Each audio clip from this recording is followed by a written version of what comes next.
Pues ya estamos de regreso en Impulsando el Derecho y bueno, vamos a entrar a nuestra sección Háblame Derecho, donde tenemos a un invitado especial, en donde vamos a hablar también un tema muy importante que se ha dado mucho de qué hablar en los últimos años también, que es la reforma educativa.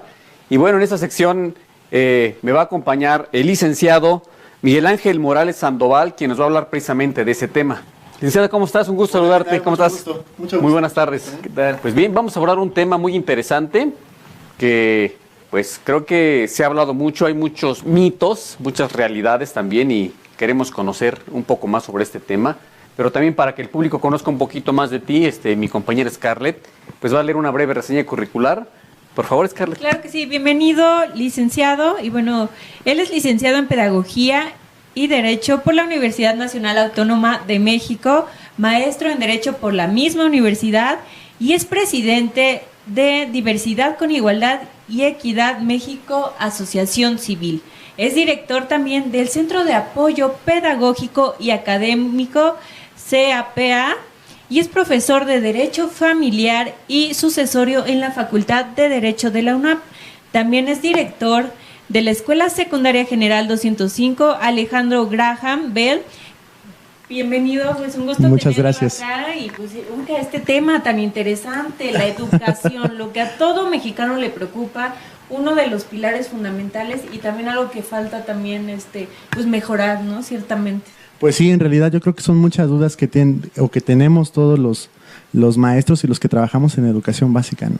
Y que de verdad necesitamos a veces esclarecer porque, bueno, los padres de familia dicen una cosa, Así es. Los maestros dicen otra, las autoridades dicen otra y, bueno, los que sabemos de normatividad decimos otra. Entonces, Sí. necesitamos a veces tener claro conocimiento de qué es lo que está sucediendo en las escuelas. Claro.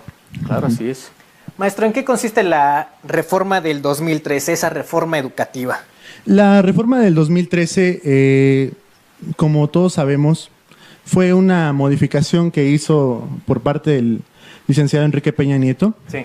Esta reforma consistía principalmente en la modificación del artículo 3º constitucional, Ok. fundamentalmente en la fracción tercera y en la fracción novena, que nos señalan la fracción tercera en sí sobre los concursos de oposición para los docentes y la fracción novena que nos habla del Sistema Nacional para la Evaluación Educativa, que va a estar a cargo o que estuvo a cargo del Instituto Nacional para la Evaluación de la Educación.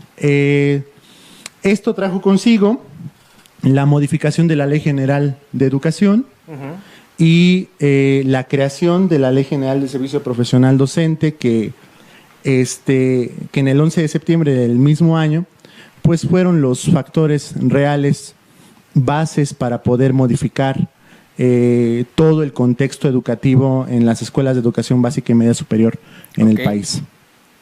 Excelente. Ok, licenciado, y en ese sentido, ¿qué trajo consigo la Ley General de Servicio Profesional Docente y el INE? Pues, como lo estaba yo mencionando, y ahí sí es importante tomar varios puntos a consideración. El Instituto Nacional para la Evaluación de la Educación, señalado en la fracción novena del artículo 3º, nos dice principalmente que se crea este sistema para la evaluación de la educación, que está a cargo del INEE, el Instituto Nacional de Evaluación para la Evaluación de la Educación. Este Instituto Nacional para la Evaluación nos dice la fracción novena en el artículo 3º, que es un organismo público autónomo con personalidad jurídica y patrimonio propio. En el mundo jurídico nosotros lo conocemos como un organismo constitucional autónomo. Sí. Esto yo lo observo como una situación en la que la estrategia principal era que ninguno de los tres poderes, entendiendo estos tres dentro del Supremo Poder de la Federación, pudieran interferir en las decisiones que tomara el Instituto Nacional para la Evaluación de la Educación en cuanto a las acciones que llevara para poder evaluar a todos los maestros. Ok. Para todos los maestros, contemplando a los maestros de preescolar, primaria, secundaria, que son los maestros que conformamos parte del bloque de educación obligatoria. Ajá. Y los maestros de educación básica. Para los maestros de universidad, fue otra situación muy diferente porque la misma fracción del artículo, la fracción séptima del artículo 3º señala que las universidades con autonomía pues se rigen con sus propios lineamientos para poder ser evaluados los docentes que contengan. Entonces fue muy diferente la situación ahí. En el caso del INEE, con la creación de este instituto, pues bueno, las estrategias fueron, yo lo he percibido como agresivo para los maestros. ¿Por qué? ¿Por qué agresivo? Pues yo lo he observado el tiempo que he estado trabajando en la SEP, pues creo que la evaluación fue muy subjetiva. En realidad eran exámenes, y se los digo yo de experiencia propia, hice 3. Entonces, yo en mi caso, como por ser abogado, inicié dando formación cívica y ética en la SEP, en educación secundaria. Sí. Entonces, la evaluación primera que me hicieron era una evaluación de verdad que, más allá de dar gracia, pues preocupaba y en realidad pues no sabías tú quién estaba haciendo los exámenes, ¿no? Porque yo, por ejemplo, tú te esperas en una evaluación para un profesor de formación cívica y ética que te pregunten más o menos el programa de estudio. Sí, claro. Te deben de preguntar las estrategias didácticas, las estrategias pedagógicas que tú tomas con tus alumnos, pero yo me llegué a encontrar preguntas de matemáticas, por ejemplo. Entonces, digamos, ¿es un examen general? ¿No toman el perfil del docente para aplicar el examen? ¿O es un mismo examen, digamos, para todos, independientemente de la formación del docente? O sea, casi como examen tipo Comipems, que te preguntan de todo. Al principio, la verdad es que yo siento que quien hacía los exámenes, no sé quién, todos sabemos que a veces las personas, las autoridades arriba, pues son elegidas por dedazo, ¿no? Sí. Entonces, los que estamos en las escuelas, los que trabajamos con menores, los que enseñamos, pues sabemos que las circunstancias que se viven en la escuela es completamente ajena a las decisiones que toman las autoridades. Claro, cierto. Y cuando tú te enfrentas a un examen, con, por ejemplo, en mi caso, yo que doy formación cívica y ética con preguntas de matemáticas y fórmulas, pues no creo ser tan inexperto porque finalmente también estudiamos matemáticas en su momento en la universidad, pero creo que no tiene nada que ver con el hecho de que yo como profesor de formación cívica y ética dé clases dentro de una escuela secundaria. Entonces, eso es lo que observé en cuanto al INEE. En cuanto a la Ley General de Servicio Profesional Docente, yo la he analizado 2, 3 ocasiones. He platicado con mis alumnos de la universidad sobre esta ley, sí. Porque en su momento estuve dando talleres para maestros en la UNAM. Y hablábamos precisamente que esta ley lo que hacía era, marcaba el núcleo de la reforma educativa, pero ponía límites a los docentes para que no pudieran hacer nada en contra de lo que se les estaba viniendo encima. Okay. Bueno, y eso es lo que contenía principalmente estos dos caracteres dentro de la reforma. Sí, pero por ejemplo, entonces este instituto, en verdad, en teoría, acabas de mencionar que, bueno, sí goza de autonomía, pero en la práctica, en verdad, sí es autónomo el instituto. Sí. O sea, en realidad sí tenía autonomía el Instituto Nacional para la Evaluación Educativa. Bueno, podríamos pensar otras cosas, ¿no? Sí. Pero lo que la ley dice es lo que establece. Y en sí decía que es un organismo autónomo y bueno, eso es lo que debemos de entender hasta ahora, ¿no? Sabemos que principalmente, yo lo platicaba con mis alumnos en la universidad, estas fueron decisiones políticas, más allá de ser jurídicas, que más allá de ser una reforma educativa, fue una reforma laboral que afectó principalmente a los maestros. Y pues eso fue lo que principalmente empezó a mermar aún más las carencias que había dentro de las escuelas. Uh-huh. Ok. Nos acabas de hablar hace rato de la ley general de servicios profesionales. ¿Nos puedes comentar un poquito a grandes rasgos de esta Sí, la Ley General de Servicio Profesional Docente. Yo lo dividiría en tres rubros. Okay. El primero es que habla de la calidad de la educación. Uh-huh. Esta calidad de la educación, yo escuchaba o hemos escuchado múltiples ocasiones hablar a Elbester Gordillo sobre le escuchamos en su momento hablar sobre la calidad en la educación. Y cuando llega esta reforma, La Ley General del Servicio Profesional Docente nos hablaba de la calidad, pero en términos generales hablaba principalmente de que la calidad se basaba en una evaluación en torno al docente, dándonos a entender que si el docente mejoraba, el docente era buen maestro con lo que dictaminaba ese examen, en ese sentido iba a mejorar la educación. Muy contrario a lo que dice, por ejemplo, el artículo 8 de la Ley General de Educación, que nos dice que la calidad en la educación no solamente se basa en los docentes, se basa en los alumnos, se basa en la infraestructura, se basa en las autoridades educativas, porque son las que toman las decisiones, se basan en los programas de estudio, incluso se basan hasta en los padres de familia, que también deberían formar parte de las escuelas. Sí, así es una educación integral, o sea, la responsabilidad no puede estar per se en el profesor, sino es un 50-50, ¿no? Entre alumnado y también la familia. Debemos de integrar todo ese concepto. No, pues es que en realidad eso debería de ser. Yo creo que finalmente la Ley General del Servicio Profesional Docente lo que hizo fue pues como que le dio con todo, ¿no? A los maestros, ¿no? Y les puso los límites para que al final ellos no pudieran actuar en contra de ella. Porque después de la calidad de la educación que menciona en el parámetro principal de la ley, nos habla sobre la evaluación. Y esto también en términos generales de esta ley nos dice que la evaluación va a ser en un sentido. El artículo 52, si no mal recuerdo, nos dice que dentro de un periodo mínimo a 4 años o menos, todos los docentes, todos los que formamos parte de este cuerpo docente en preescolar, primaria, secundaria y medio superior, van a ser evaluados. Si nosotros pasamos la primera evaluación, nos salvamos. Pero si no la pasas, si un docente no la acredita, ¿qué pasa ahí? Vas a hacer otra evaluación. Si no la acreditas, pasas a hacer la tercera evaluación. Si en la tercera evaluación tú no aprobabas, lo que procedía eran 2 situaciones. La primera es que si tú eras un docente con nombramiento definitivo, el docente pasaba a hacer otro tipo de actividades. La segunda es que si eras un docente sin nombramiento definitivo, que no tenías base, inmediatamente eras despedido. Yo llegué a vislumbrar 2 situaciones aquí, ¿no? Porque la primera es que si tú no pasas los 3 exámenes, que de verdad a mí también se me hacía sorprendente que un maestro, estando tanto tiempo dentro de la escuela, no pasara esas 3 evaluaciones, no era algo como que de qué preocuparnos, pero si llegara a pasar, el maestro lo que podía hacer es realizar otra actividad. Yo supongo a lo mejor alguna actividad administrativa, ser estar a cargo de la biblioteca de la escuela. Sacando copias en la dirección nada más, ¿no? Bueno, alguna situación de esas que se le ocurra a la autoridad que esté a su cargo del personal, ¿no?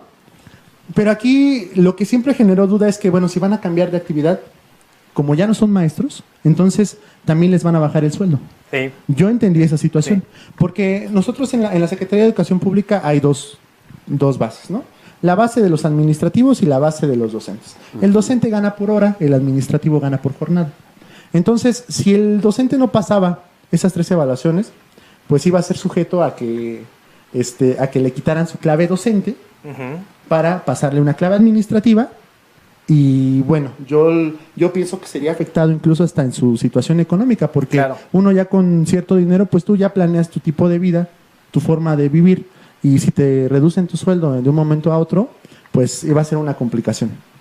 Lo he platicado con algunas autoridades, con algunos compañeros de otras escuelas, con algunos compañeros de direcciones operativas que han trabajado en su momento conmigo, y en coordinación sectorial de educación secundaria, que es donde yo me he desenvuelto la mayor parte del tiempo en la Secretaría de Educación Pública, y me comentan que pues no, o sea, la idea era que si no pasaban estas 3 evaluaciones, pues iban a seguir permaneciendo con su plaza que habían adquirido en su momento, pero solamente iban a cambiar de actividad. Cuestión que a mí se me hace honestamente absurda, porque ¿qué caso tendría?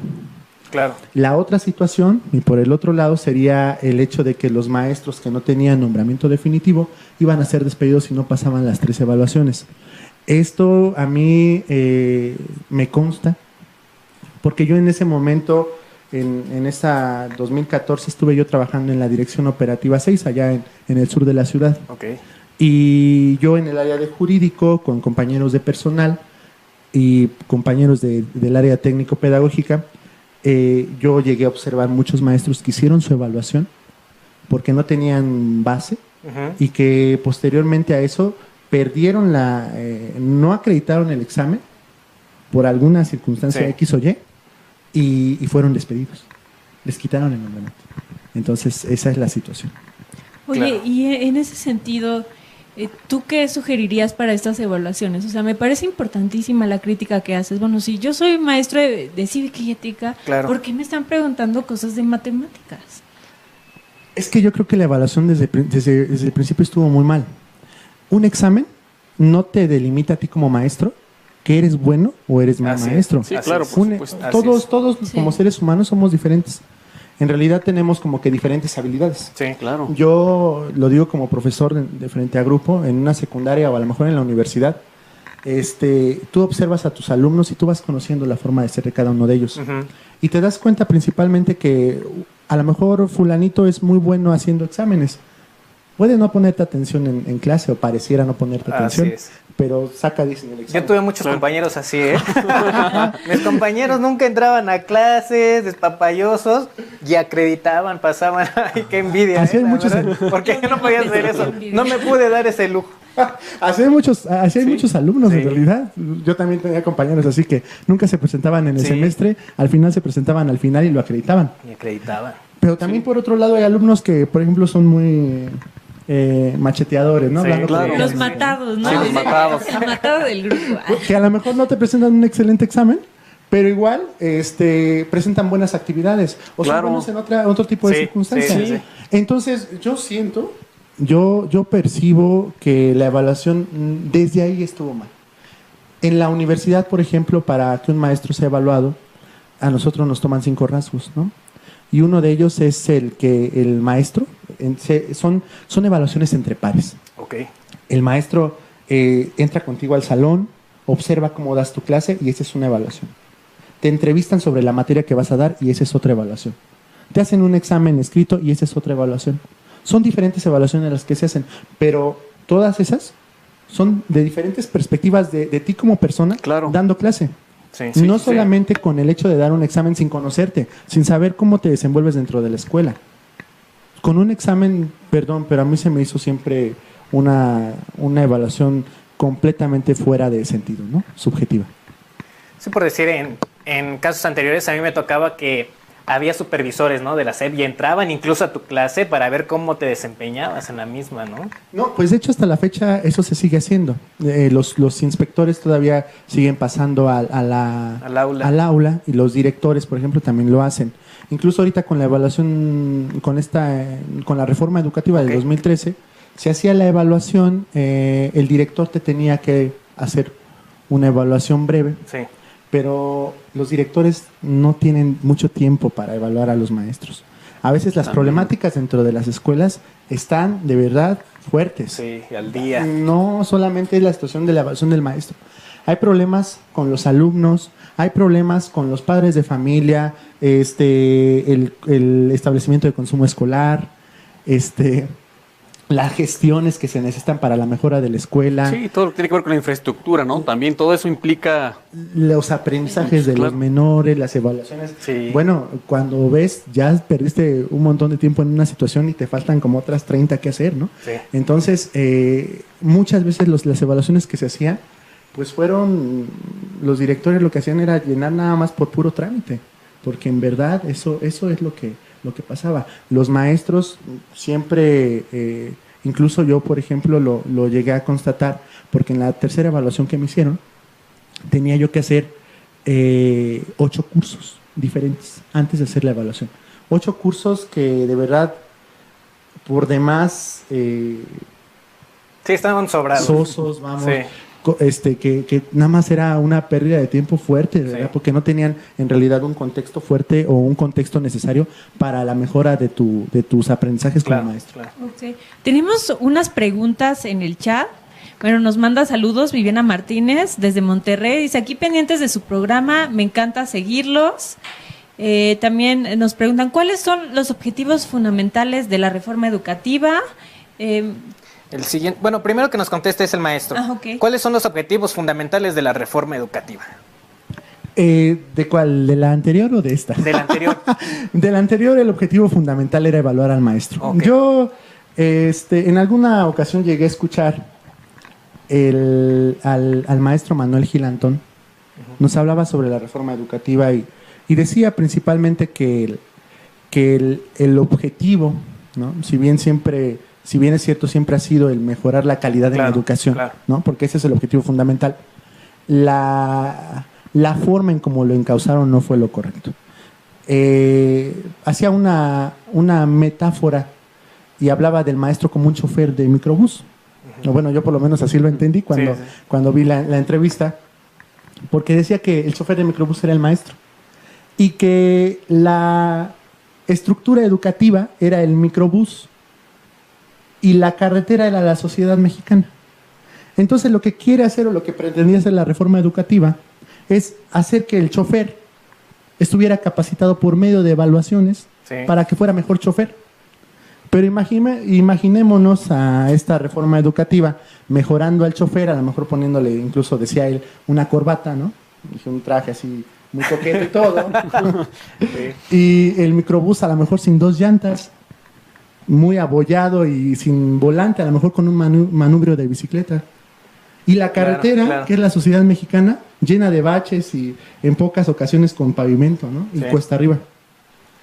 Entonces, a pesar de que a lo mejor pudiera ser que, como siempre, el objetivo principal era la mejora en la educación, pues el mejorar al chofer del microbús no era la opción. Claro, no es suficiente. No es suficiente, así es. Así es. Vamos con la siguiente. Ahora vamos con la siguiente, donde nos dice Pedro, dice, ¿qué tipo de apoyos contempla la reforma educativa para el mejor, dice, a los de mayor antigüedad o cercanía con quienes tienen la capacidad de decidir?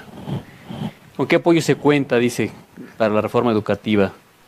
Pues no, yo no observé ningún apoyo, honestamente. Incluso yo desde lo que he visto dentro de educación básica, muchos maestros mejor tomaron la decisión de jubilarse para evitarse ese tipo de circunstancias, y algunos otros por el miedo a ser evaluados, porque también hubo mucho miedo y mucha incertidumbre en relación a este punto. Tuvieron que renunciar. Yo creo que la presión era demasiada. El maestro, siento yo que siempre se ha merecido, con la llegada ahorita de Andrés Manuel López Obrador a la presidencia y lo que señaló el 12 de diciembre para revocar la reforma educativa, de verdad que yo lo aplaudo. El maestro, después de esta reforma del 2013, fue denigrado completamente.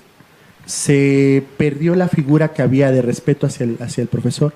Yo entiendo perfectamente que hay maestros que de verdad no estaban trabajando como debería de ser, ¿no? Entiendo también perfectamente las circunstancias que había en relación a las anomalías que se generan dentro de la Secretaría de Educación Pública, porque la venta de plazas, a la venta de plazas. Sí, incluso, es lo que nos dice Ramón. ¿Por qué se otorga una plaza automática a todos los egresados de las normales públicas? Pues es lo que yo no entiendo. A mí me decían muchas veces, incluso yo escuché, me lo han dicho de frente que por qué una persona de la UNAM está ocupando una plaza de un normalista. En algún momento una compañera me lo llegó a decir.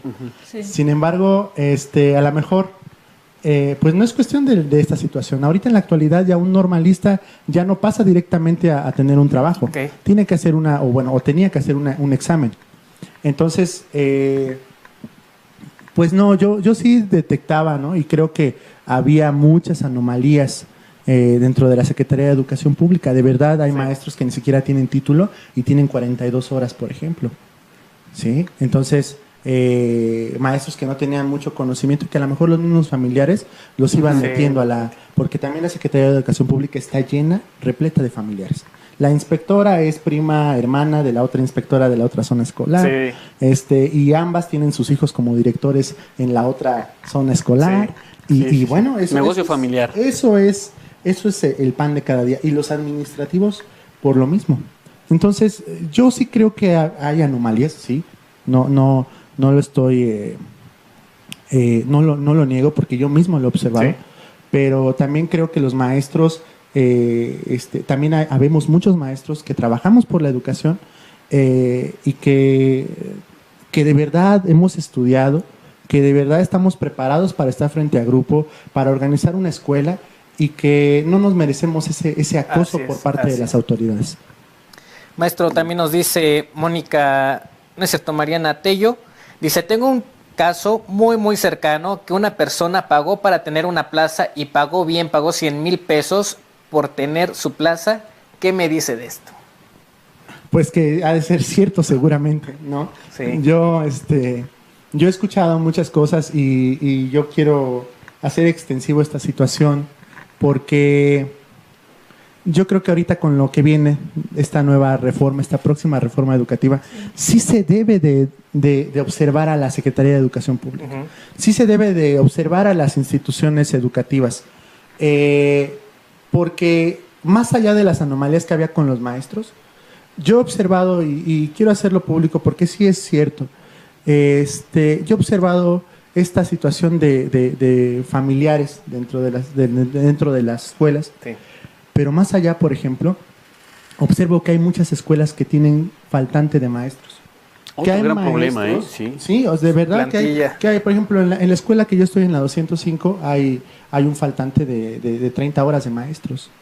Me falta una maestra de ciencias, voy a hacer publicidad de aquí, ¿no? Me falta una maestra de ciencias y me falta un maestro de inglés. Scarlett, deberías de postularte para maestra De ciencias políticas, si te sirve. Pero Pues pues a ya lo lo mejor que sería sea, pues, si cuestión, los ¿no? de español dan inglés, los de matemáticas dan física, pues. Pero fíjese, en la misma escuela, los mismos directores van haciendo todo lo correspondiente Sí. para que eso se vaya subsanando dentro de la escuela. La autoridad muy pocas veces te hace caso. Los problemas que hay dentro de la escuela, tú tienes que irlo subsanando porque para que te manden un maestro, aunque tú lo propongas, ellos te mandan a quien a lo mejor compró. Sí, fíjate, por allá. Claro, Me que ya gustaría- está ahí en la lista, ¿no? Sí, me Ya, Me ya gustaría no tarda en que llegar. andáramos un poquito en esto porque sabemos que en muchas secundarias, muchas madres de familia sufren este problema, este padecimiento de que no hay maestros y a veces dicen, es que la directora no mandó a pedir al maestro o ya mandaron pedir al maestro pero no ha llegado. ¿Qué pasa? Y a ver si nos explicas más o menos cómo es esta mecánica para que más o menos nuestro auditorio vaya conociendo cómo Sí, se va dando. No, papás, yo creo que sí es importante que nos informemos bien. El director a veces está atado de manos. Yo por eso creo que es importante que Ok. nosotros tengamos muy pendiente esa situación. Las autoridades, y lo mencionaba yo anteriormente, las autoridades deciden ciertas cosas, pero son también los que van dando el sí o el no a las circunstancias. Y los que de verdad están apechugando, no hablando coloquialmente Sí, adentro, sí. son los maestros Sí. y los directivos. Los directores hacen las propuestas de los maestros. Claro que hay personas que necesitan un trabajo. Claro que hay personas que están capacitadas para Sí. dar clase. Hay muchas personas jóvenes estudiadas con título que de verdad podrían dar, por ejemplo, en este caso, inglés y ciencias. Eso es un hecho. Y hay maestros en todas las escuelas, primarias, secundarias, que hacen las propuestas para poder promover algún conocido que tienen Ok. para que sea para que trabaje como maestro, ¿no? O la necesidad que tengan dentro de la escuela. Sin embargo, no es así. La Dirección General de Administración, ahorita con los nuevos cambios que ha habido en la Secretaría de Educación Pública, es quien decide quiénes son las personas que van a laborar ahí. Entonces, por ejemplo, a veces el maestro, el director hace la propuesta, pero le tardan en resolver 6 meses, 1 año. Ok, El ok. director se va y siguen sin haber personas. cierra Ya la el ciclo. otra persona Ya ya se acabó busca el otro ciclo trabajo. escolar. Imposible. No. Tenemos otra pregunta. Mónica Ramírez nos dice, ¿qué acciones se implementarán para que el modelo curricular vigente se aterrice efectivamente en todas las aulas? Yo creo que nosotros, como maestros, yo no veo mal el modelo curricular dentro de la escuela. Incluso el modelo educativo que acaba de implementarse hace poco que acaban de quitar los talleres, eso los que yo creo que muchos hemos escuchado que dentro de las escuelas primarias y secundarias se quitaron los talleres, había corte y confección, Ajá, sí. taquigrafía, informática, ¿no? Esos talleres fueron erradicados y se hicieron los llamados o famosos clubs. Estos clubs tienen de diferentes perspectivas, huerto escolar, retomemos, cosas que tienen que ver con las habilidades socioemocionales de los alumnos. Yo creo de verdad que los maestros toman bien sus estrategias para poder enseñarle a sus alumnos lo necesario. Sí.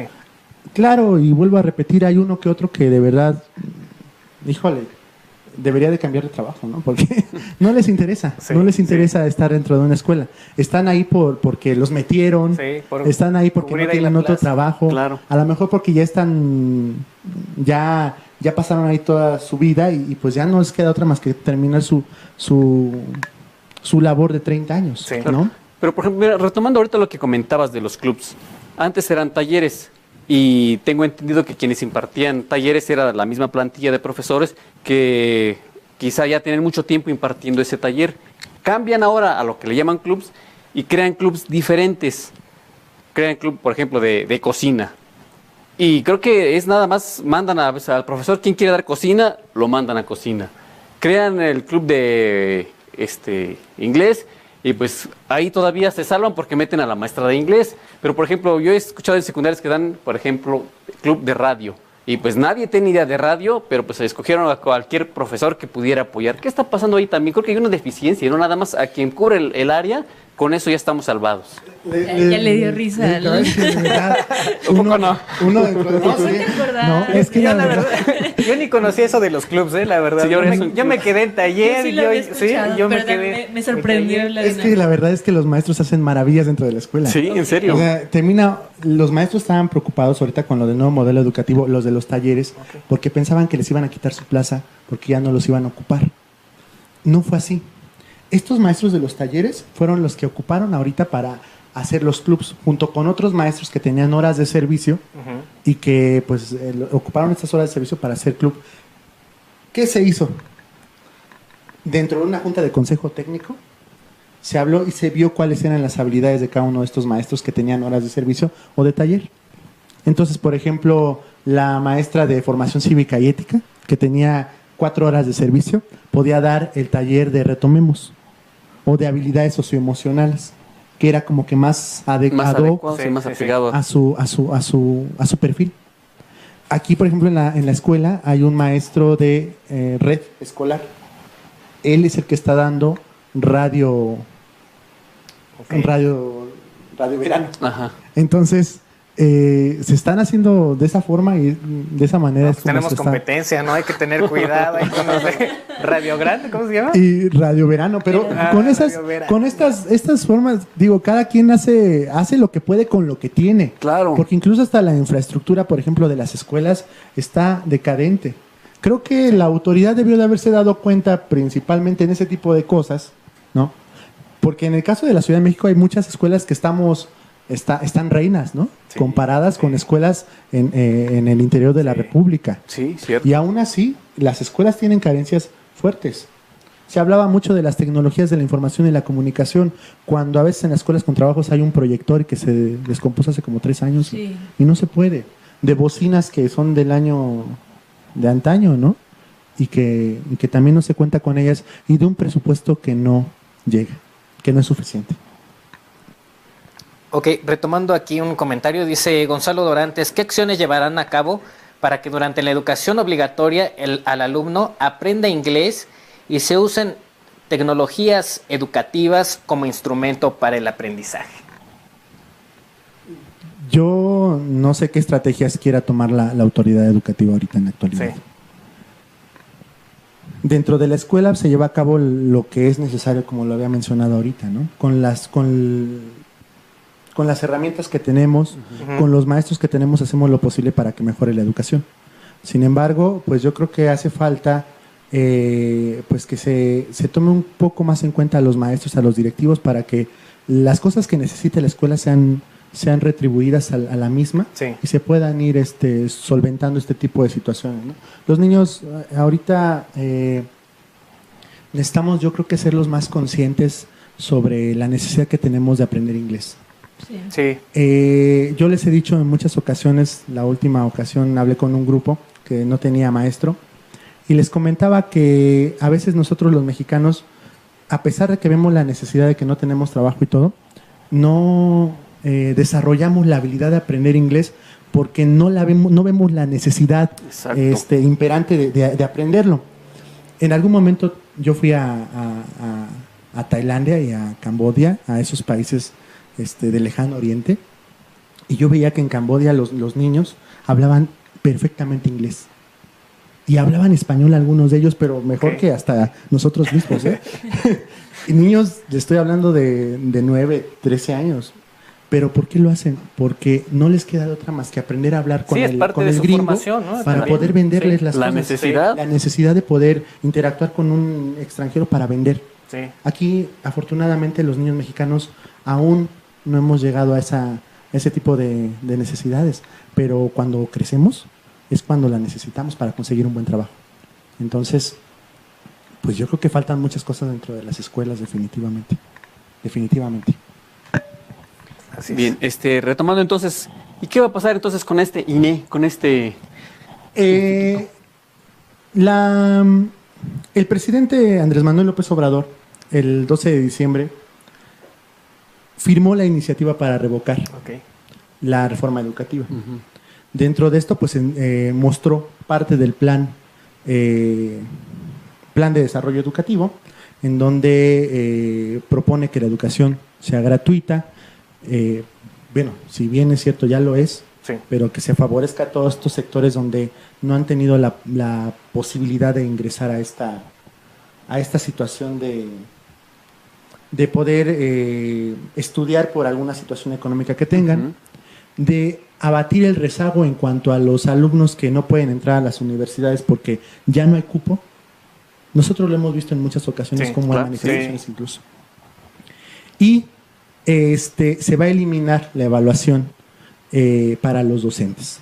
Esto lo remitió con el secretario de Educación, y el secretario de Educación señaló, Esteban Moctezuma, que el Instituto Nacional para la Evaluación de la Educación iba a ser eliminado y se iba a cambiar por el Instituto Nacional para la Revalorización del Magisterio. Okay. Este instituto tiene el propósito fundamental de poder capacitar a los maestros, de darles formación, pero ya no como un medio de acoso, vamos, sino para apoyarlos en cuanto a las evaluaciones.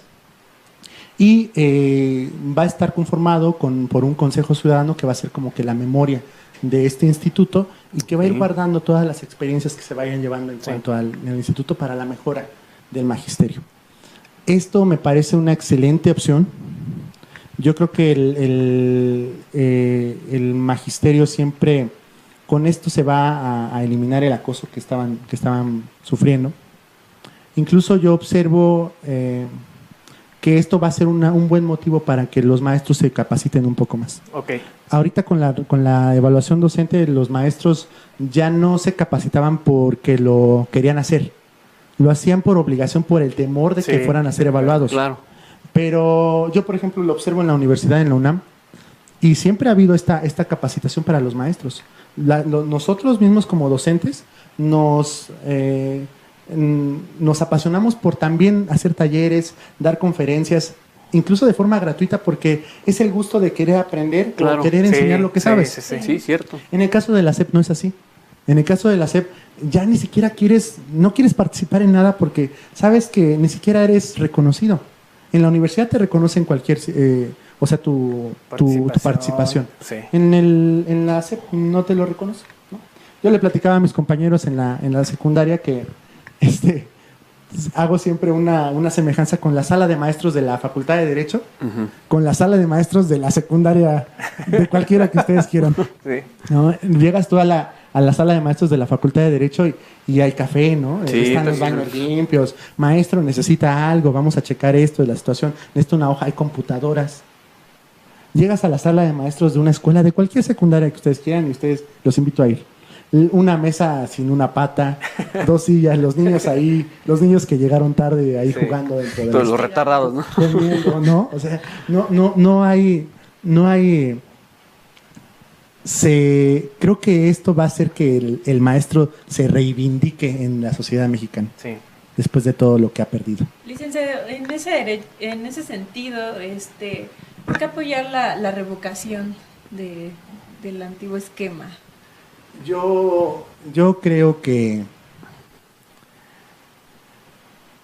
principalmente porque se va a reivindicar la figura del maestro. Okay. Se va a dejar a un lado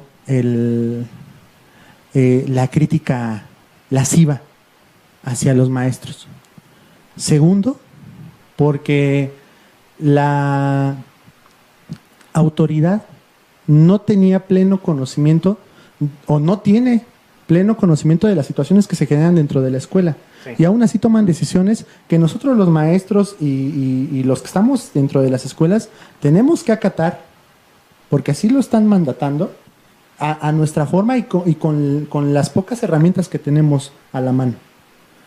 Y tercero, porque el maestro de verdad siempre se ha merecido, o yo creo que sí se merece un buen reconocimiento. Yo veo a mis compañeros maestros en todos los niveles, pero principalmente en secundaria, que es donde yo me he desenvuelto, y lo digo por experiencia propia, porque dentro de un salón de clases tú te encuentras un ambiente donde es un choque de mundos, ¿no? Completamente, ¿no? Y digo mundos a cada una de esas cabecitas que vamos formando nosotros, claro. Donde es un mundo completo, ajeno, diverso, en donde el maestro tiene la capacidad o debe tener la capacidad de poder incluir a todo este mundo diverso. Y te encuentras desde la niña que acaba de llegar de China y que sus papás pusieron un negocio de comida china y que habla poco español, sí, hasta el niño que acaba de llegar de alguna sierra que habla también poco español, el niño que que sufre de violencia intrafamiliar, la niña que tiene una familia uniparental donde la mamá es la que trabaja y casi no está al pendiente de ella, el niño que tiene algún problema emocional fuerte, muy personal, claro. Y el maestro tiene que ser psicólogo, aparte de ser maestro tiene que ser amigo, tiene que ser padre, claro, tiene que ser madre, tiene que ser maestro, a veces tienes que ser duro, a veces tienes que ser blando. Las mismas emociones de los niños te van llevando, pues sí, porque tú formas parte de esa sociedad, de esa mini sociedad donde tú eres el responsable de poder sacar a esos niños adelante y aparte de enseñarles a lo que fuiste, ¿no? Claro. Entonces, nosotros como maestros, pues sí tenemos una gran labor y aparte de eso, enfrentarnos a las situaciones en las que, pues no solamente enfrentamos eso dentro del salón, ¿no? Están los padres de familia que a veces no están de acuerdo con nosotros, están las autoridades que sin saber cómo están las situaciones dentro de la escuela, te dicen qué es lo que tienes que hacer. Exacto. A pesar de las problemáticas que hay dentro de la escuela. Y bueno, es un mundo de situaciones que yo creo que después de estas circunstancias, lo que menos quisiéramos nosotros como maestros es recibir el acoso de la evaluación. Claro. ¿No? Hace rato nos comentaba sobre nuevos cambios que se vienen en este gobierno de Andrés Manuel López Obrador. ¿Qué va a pasar con esto en materia educativa, con este nuevo gobierno? Con el Instituto Nacional para la Revalorización de la Educación, sí.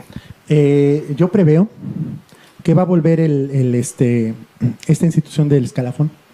Okay. Entonces, se va a llevar a cabo, de nuevo se va a reabrir y los maestros que tengamos constancias, que vayamos estudiando poco a poco, vamos a ir entrando a este escalafón para poder ir asciendiendo. Es lo que se ha escuchado, ¿verdad? Ahorita, digamos, sí, en el gremio de los maestros. Es lo que se ha escuchado, es lo que yo también veo venir. Sí.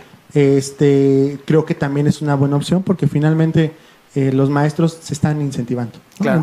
Entre más tengas, vayas tomando cursos, vayas dando conferencias, algún taller, etcétera, etcétera, pues vas a ir subiendo de rango más allá de la presión de que si haces un examen de matemáticas, aunque des formación cívica y ética y vayas a tener algún problema con esa situación, más allá de eso la capacitación es lo que se te está reconociendo y cuando viene un reconocimiento para la persona, para el maestro, pues es lo que va a ir ampliando la mejoría dentro de la educación. Así es. Okay. Y bueno, para hablar de cifras, aproximadamente ¿cuántos profesores fueron afectados por el tema de la reforma educativa? Ese dolor de cabeza, ¿no? Así como tú nos los cuentas. Yo creo que precisamente el 12 de diciembre que se entrevistó, que en la conferencia al presidente Andrés Manuel López Obrador, Esteban Moctezuma, le preguntaron eso, que cuántos maestros habían sido afectados por esta situación. Él no tuvo una respuesta. Decía que se estaban recaudando las cifras por parte de cada uno de los estados para saber pues cuántos habían sido afectados. Yo creo que muchos, ¿no? Pues aparte de que decían que no tenían en sí cuántos maestros existían, ¿no? Pues entre los que despidieron, entre los que se jubilaron a fuerza, voluntariamente a fuerza, ¿no? Y así, pues yo creo que sí fueron muchas personas. Ok.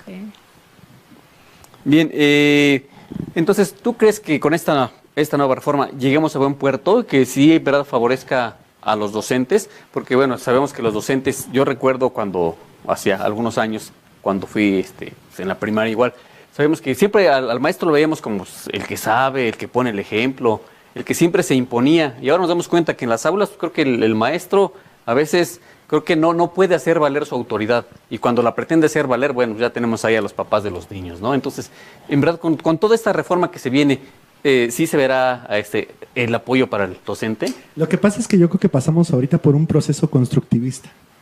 El maestro antes era esa percepción también exagerada, en donde el maestro hasta le podía pegar a los alumnos, ¿no? Sí. O sea, no sé, yo no sufrí de esa situación. Afortunadamente no, yo tampoco. No, pero también estaba mal. Yo creo que claro. Dice por ahí un dicho que ni tanto que quema el santo, ni tanto que no lo Exacto. alumbre, ¿no? Sí. Y finalmente ahorita con la situación, pues el maestro está pasando por un proceso en donde más allá de ser altivo con los alumnos, pues debe de ser un compañero de trabajo en donde entre pares podamos enseñarle a nuestros niños o a nuestros alumnos la forma de cómo compartir Claro. conocimientos y cómo llegar a cabo alguna mejoría. La evaluación no era la opción, sin embargo, yo creo que los maestros, a pesar de esa situación, sí debemos de trabajar continuamente en la mejoría de nuestras capacidades. Claro. Y aún así, o aún más, quiero hacer énfasis en que no solamente necesitamos mejorar nosotros como maestros, ¿no? Lo que les comentaba anteriormente, lo que decía el maestro Manuel Gilantón, yo creo que ahorita es el momento para ver otros puntos necesarios dentro de las escuelas. Hablamos de infraestructura, hablamos de nuevos planes de estudio, hablamos de nuevas estrategias para que el maestro de clase, y hablamos de eliminar vicios que aún siguen arraigados dentro de la Secretaría de Educación Pública. Hablábamos hace rato sobre esta venta de plazas, ¿no? Bueno, yo les comento que ahorita creo que venta de plazas, si bien se ha escuchado, pues a lo mejor lo que he observado es que los que han estado entrando han sido por examen. Pero sí he observado, por ejemplo, que hay gente que son administrativos, personal administrativo, que no tiene licenciatura, que tienen una plaza de secretario de apoyo, por ejemplo, y que gozan de 12 horas de docente, por ejemplo. O sea, tienen horas de maestro. Sí, sí. Para que se les aumente el salario. Sí, no están capacitados. Claro, no, y más allá de eso es que no deberían de tener esas horas, porque esas horas son las que son necesarias para darle a un maestro, aunque sea esas 12 horas, por ejemplo, y que pueda dar clase en una escuela que tiene la necesidad de un maestro de X materia. Claro, y bueno, es un problema gravísimo. Te agradecemos mucho, licenciado, tu participación, compartir tu experiencia. Creo que eso es muy valioso. Nos quedamos pues con esa sensación de ser empáticos con los profesores, de entender nuestra responsabilidad social. Claro. Y pues le invitamos a también que comparta con nuestro auditorio sus redes sociales, donde lo pueden localizar, también si tienen más preguntas para usted, si quieren inscribir a sus niños ahí en la escuela, también pues que sirva esta información, ¿verdad? Pues estamos muy lejos porque yo vivo hasta Tláhuac, entonces, bueno, me imagino que muchos también nos han de sintonizar desde allá. Sí. Claro, por supuesto. Sí, conozco por allá. Pues a mí me pueden buscar en el Facebook como Miguel Sandoval. en Instagram como Miguel Ángel Sandoval. Entonces, cualquier duda, cualquier aclaración, cualquier circunstancia que tengan, maestros, de verdad que yo siempre he estado a favor de la educación, ¿no? Y más que nada, lo que tenemos es la lucha por nuestros niños, nuestros adolescentes, porque finalmente ellos son el futuro de nuestro país. Entonces, nosotros en algún momento llegamos y en algún momento nos tenemos que ir y es nuestra responsabilidad que todos los conocimientos que adquirimos, dejárselos a alguien para que continúe con la lucha y con la mejora de nuestra sociedad mexicana. Tanto nosotros como maestros, como ellos, como alumnos, creo que todos tenemos una responsabilidad, los padres de familia también. Y finalmente, si en algún momento también los maestros tienen alguna duda, estoy yo para servirles y para ayudarles en lo que necesiten. Pues maestro Miguel Ángel Morales Sandoval, muchas gracias por habernos acompañado, por compartirnos este tema, que bueno, todavía nos quedan ahí algunas preguntas pendientes en el chat, pero bueno, pues desafortunadamente nos disipó muchas dudas y bueno, ya quedamos cómo va a ser ahora esta nueva reforma y pues esperemos que todo proyecto, todas cosas nuevas que vienen, pues sean siempre para bien. Y un aplauso para todos los maestros. ¿Verdad? Sí, para todos los maestros, sí. Pues muchas gracias, maestro. No, gracias a ustedes. Pues vamos al otro lado del estudio porque vamos a entrar con otra nueva sección.